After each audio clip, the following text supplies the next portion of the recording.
What's up, guys? I hope you have been enjoying the Isle Weaver update as much as I have. But I have a very important topic to discuss with you today. The reason you clicked on this video being said topic, the Valkyr Rework. So, if you are up to date at all about the little bit of history that this rework has, because it's been kinda controversial. DE first revealed it, showcased what they were changing, and there was a decent amount of community backlash, and I'm gonna be real with y'all. I think the Valkyr rework is fine. She is good. She can do things way better now. She's a lot more comfy to play. I am a big fan of the idea that Valkyr before was not that good and nobody played her. And this rework will make a lot more people play her. And she's also getting that heirloom skin next month. But yeah. So to start with what actually changed. First up is her stats, which she had a pretty big increase in, mainly talking about health and armor. Previously, before this update, Valkyr only had 270 HP, which is kind of terrible. And she only had 650 armor, which was fine, but the increase to 750 and 1000 is something that she really benefits from, because Valkyr is like a pseudo health tank Warframe. I'll cover more of that later when I actually explain what has changed more, starting with her passive. Valkyr has a new passive. Gone is the old one, where she had faster knockdown recover and no hard landings, because that passive was kind of terrible. Now she has rage. So if you see in the bottom right of my screen, you will see 0% melee damage. If I get some enemies in here and I just start attacking them with my melee, you will see that I start to build melee damage. And boom, what was that? Well, I crossed a threshold of 150% melee damage with the rage. So basically what's happening here is that as you either get melee kills or you deal melee hits, or you can do like mercy finishers and all that stuff, you'll build rage, which will increase your melee damage up to 300%, this functioning like a base damage mod like prime pressure point or something. Now, this rage has a very special mechanic where if you have over 150 rage, and let me just get some units in here to demonstrate. If you have over 150% range and you are to unfortunately die, you actually don't die and you become invulnerable for 5 seconds. And now here's the thing. In that time frame, you see how I just built myself back up to 150%? And I'm meleeing now, and oh, I'm back at 150. And oh wait, I'm invulnerable again. So that was a problem that a lot of people saw with her rework, because they were like, why are people taking away her invulnerability off of her 4? Not realizing that with just a couple hits of your melee, after you have the death barrier, you will regenerate the death barrier because it has no cooldown. Like lethal damage when you're above 150, it really doesn't mean anything. And there is so many like UI indicators that you've broken it. You have the big ass scream, the effects around. So yeah.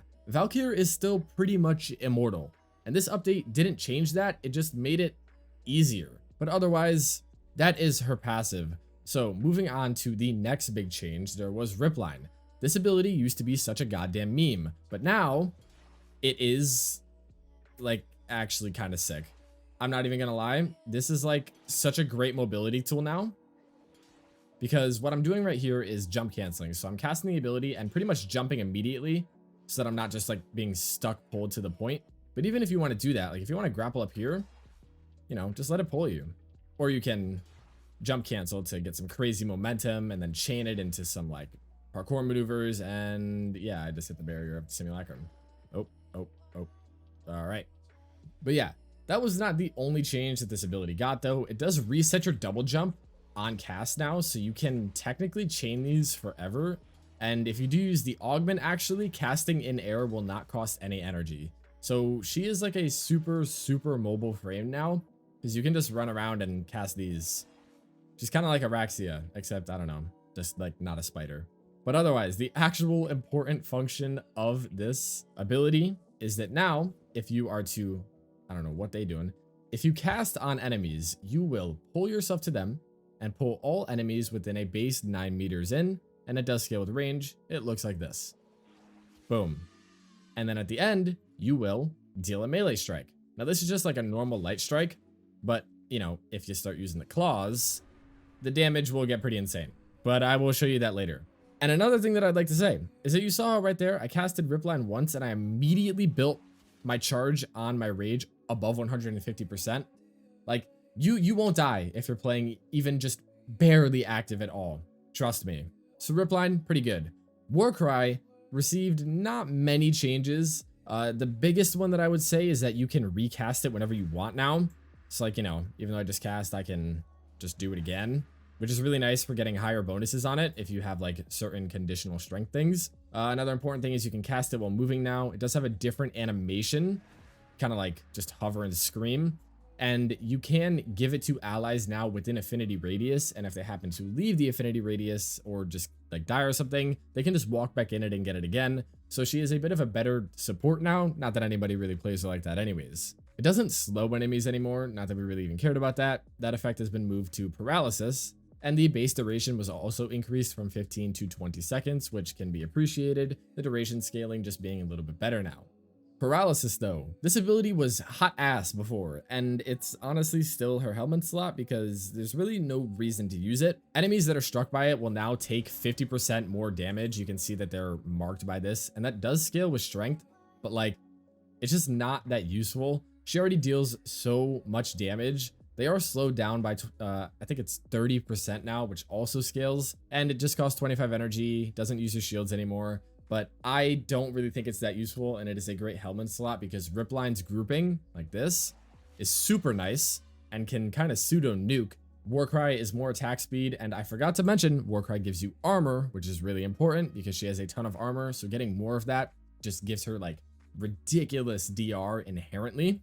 But yeah, Paralysis is not that useful. You can like cast it and not interrupt your movement anymore, same as Warcry, but you just won't really need this ability very often. So yeah, you do subsume over it typically. What everybody actually cares about though is Hysteria. So how did Hysteria change? Well, as I said before, she is no longer invulnerable while in Hysteria, but like I've been repeating ad nauseum, it's not a problem because she is so easily survivable with her passive. Like that was literally like a half of a second right there, and I built up 150%. Also, importantly, is that the armor that Warcry gives you gets tripled during Hysteria. So right now at just 100% strength, Warcry is giving us a 50% armor increase. And at 50% armor of 1000, that's 1500 armor. Hysteria is going to take that 1500 armor and make it into what? 2500 armor? Which is kind of ridiculous. I don't know if it's multiplicative on that base 500 or if it's additive, so that would either be 1500 or 2000. But regardless, you have so much armor, your damage resist might as well just be like 95% or something. I don't know the math. Someone feel free to school me on that down below. But yeah, she has so much DR and she has so much health to make use of with that DR. You don't really shield gate with her very often, but invulnerability through her passive, so she can't die. It'll take actual years for her to die because she has so much armor and HP, especially because you can just run something like adaptation for another multiplicative 90%. It gets pretty easy to survive on Valkyr now. Trust me. Besides that, she is also immune to knockdowns and any sort of statuses, so you don't have to worry about that, which is great. And the energy drain caps at 5 per second instead of 15, which means she's also much more energy efficient now. One of my favorite changes is that the health that she would steal from enemies actually has a purpose now because she's not invulnerable. So even if you do take like 10 damage from an enemy, you strike one and you will regain all of that because it starts at base 100 and scales with strength. So she is a ridiculous tank now. The talons in particular were made to flow really like much better now. Even if I just do my combos without a lot of attack speed, you can see like I'm maintaining my forward momentum really, really good. And if I throw on Warcry, like I'm still moving right now and I'm hitting all these enemies. Like, you know, they're getting hit. So the combos, you don't need to just spam slide anymore. Like slides are still her best combo, but you don't need to play her like that anymore. They feel so much better. Oh, and they also got a range increase from 1.7 meters to 2.15. So yeah, with primed reach, you have like 5 meter range now, which is pretty good. One weird thing is that jumping makes her do this like cannonball shit. I don't know why she does that. It's so goofy. I don't like, come on, do it.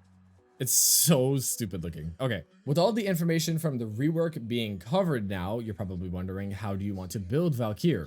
Well, starting off with her talons, she is actually quite lucky Her talents had some minor stat adjustments, so there's no more impact, and it's just like mostly slash now. I think this is a 75% weighting. But even when they gave all the Exalted's arcanes, they left her with 50% crit chance, which is crazy. Because if you didn't know, just a combination of Blood Rush and Galvanized Steel means that now you will get perma red crits on Valkyr. Like, she is probably the easiest red crit Warframe, because let me just build up real quick. And boom. I'm at 12x and I'm hitting perma reds. Because 50% base critical chance is ridiculous. Like, Baruch also had it, but they took it off of him because Baruch is just a better Warframe. So here's the setup. We are focusing entirely on raw damage. We're not using melee influence because even though she has a 10%, well, she has a 10% status chance. And even though she has a 10% status chance and you can make melee influence work, I just don't want to. Like, I genuinely just don't feel like it. That arcane is so boring. So we are going with melee exposure, which gives us corrosive damage, and viral Motodon with Fever Strike and North Wind. Do use Prime Fever Strike here. I just ran out of Forma, so I didn't have the ability to form another slot so I could use it. But yeah, use that here. Condition Overload, same. This is a pretty bog standard build. You're just gonna run around and, you know, like, just one tap enemies pretty much. They don't really like have much they can do, especially because you're getting a 300% melee damage bonus from her passive too. Yeah. You absolutely caught enemies up. One important thing I'd say is that if you look in the top right, you'll see that you have to keep casting to keep melee exposure. But melee exposure is like really, really strong. So definitely like do that. You'll be using ripline a lot in your gameplay to group up enemies for you to kill. And you'll also have to recast your 2 and your 3. So don't really worry about having to maintain it super actively, but like do pay attention to that just so you don't accidentally like lose your melee exposure, because that's really annoying. This melee build is meant to be paired with a Diriga companion. This is what I like to use on him. This also has a synergy with our build later with Synthetic Destruct for health orbs. But this setup right here with Burst Laser Prime is enough to fulfill the requirement on Tenacious for 50% critical chance, and also gives us a good weapon. I don't know why he's tweaking out. To spread statuses, electricity and gas because they're AoE for Synth Deconstruct, which is how we manage our energy over on our Valkyr build, which is voila. So yeah, the stats might look a little crazy here, but let me explain. We are running really, really high range because we want Ripline to have the crazy 23 meters and also 200 meters of pole, which is insane, but you don't really get to use that in anything but open worlds. Regardless, this means that you can now just group an entire tile set to one spot and then just spam them to death and then just rinse and repeat. The high strength here is to scale Warcry, so now we're getting practically 100% more attack speed, which is fantastic, combined with Arcane Strike that's 160%, way more than you'd ever need, but why not? This is also not counting Malt Augmented, because that's another 60%, but even just here, that is a 300% armor increase from Warcry when you're in Hysteria, and also having high strength will boost the Hysteria damage, because it is an exalted ability, so we boost the base damage. What the big thing is here is I'm using silence. Now this might not seem like the best ability on her, but she does so much damage, and her playstyle to me feels very cast all your abilities, get in Hysteria, spam your ripline, go around, hold down E, and just melee and just like, you know, go crazy on an entire mission. Like, that is Valkyr to me. And silence means that you just get to do that. It stuns enemies, so they'll be stunned not shooting you. Another layer of survivability on top of her passive and her insane damage reduction. And it turns off Eximus abilities, which means they don't do shit, because that 53 meter radius is crazy. All this really does is just make sure that nothing gets in the way of you being able to play Valkyr how Valkyr wants to be played. And I think that's pretty important. Sure, you could put something like Nourish on here for more damage and whatever, but she doesn't need it, and this is a fun option so that you can just rip and tear until it is done. Adaptation here will stack with the damage resist that she gets from her crazy armor. This is a pretty staple mod. We're running decent duration so that we don't have to recast these abilities very often. 38 seconds here, 25 seconds here. Do note that the duration on melee exposure is 25 seconds as well. So a combination of Ripline cast occasionally and Warcry every 25 seconds will maintain that pretty well. Equilibrium here does negate the 45% efficiency very well. That's because Diriga will be hitting enemies with the Arc Coil. So every time you get near them, they will get zapped and prime them for Synth Deconstruct, which means they will drop, at least one of them will drop a health orb, which will be converted into energy, because we do have a 6.08 per second energy drain here. But trust me, watch the gameplay, you'll see that energy is not a problem. I would really recommend though you do slot a max energy shard, Tau Forged if you can. Bringing her up to 300 just means that you can cast these abilities when they run out and not really have to go crazy. But even if you do, here's the thing, Valkyr is good with any melee. So like my Praetos has this on, like this is just like such a bullshit build, and she makes it disgusting enough to be able to kill some enemies, not die because of her passive, because yeah, her passive works with any melee, same with ripline, and just be fine. So I wouldn't really worry about it if I were you. But this is what I'm using on her. The aura should be something different. I do recommend Steel Charge for another 60% damage. You can run Growing Power, but like I said, I ran out of Forma, so I couldn't change this. So I just put Dreamer's Bond in because it, you know, is a whatever polarity. So that pretty much covers everything that I wanted to talk about her in the simulacrum, but now I'm just going to bring it to some chill Valkyr gameplay that you can watch and see how she absolutely tears up the steel path. Thank you so much for watching, and I will see you all very soon, next time for an actually edited video. Yeah, bye. Wait, I don't say bye. I say peace. Damn, I'm forgetting how to do my own outro. It's like 1 in the morning. Cut me some slack. Peace.